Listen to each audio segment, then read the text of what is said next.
مشروع أنبوب الغاز المغربي النيجيري رؤية استراتيجية للتكامل إفريقي.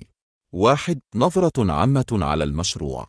يعد مشروع أنبوب الغاز المغربي النيجيري أحد أكبر المشاريع الطاقية في إفريقيا، حيث يهدف إلى ربط حقول الغاز في نيجيريا بالمغرب عبر خط أنابيب يمتد لأكثر من 5600 كيلومتر، مروراً ب13 دولة إفريقية بما في ذلك بنين، غانا، السنغال، وموريتانيا.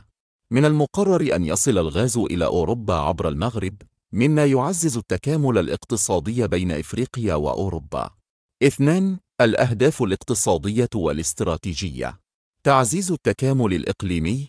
يسعى المشروع إلى دعم التعاون بين دول غرب إفريقيا وشمالها، مما يعزز التبادل التجاري والاستثماري. توفير الطاقة لدول إفريقيا سيسهم في سد العجز الطاقي في دول مثل السنغال وموريتانيا، حيث يعاني ملايين السكان من نقص الكهرباء. تصدير الغاز إلى أوروبا.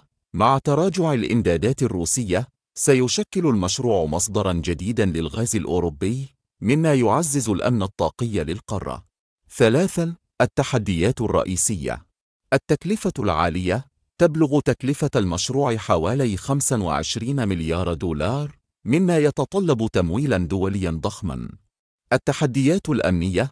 بعض الدول التي يمر بها الأنبوب تعاني من عدم استقرار سياسي، مما قد يعرقل تنفيذه.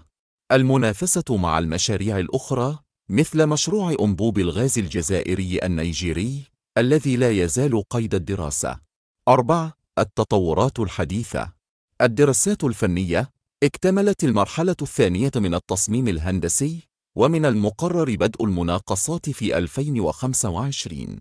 الدعم الدولي. حصل المشروع على تمويل من البنك الإسلامي للتنمية وصندوق أوبك، بالإضافة إلى تعاون مع شركات صينية وأوروبية.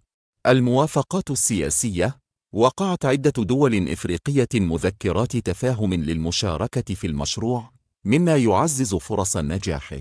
5. الآفاق المستقبلية.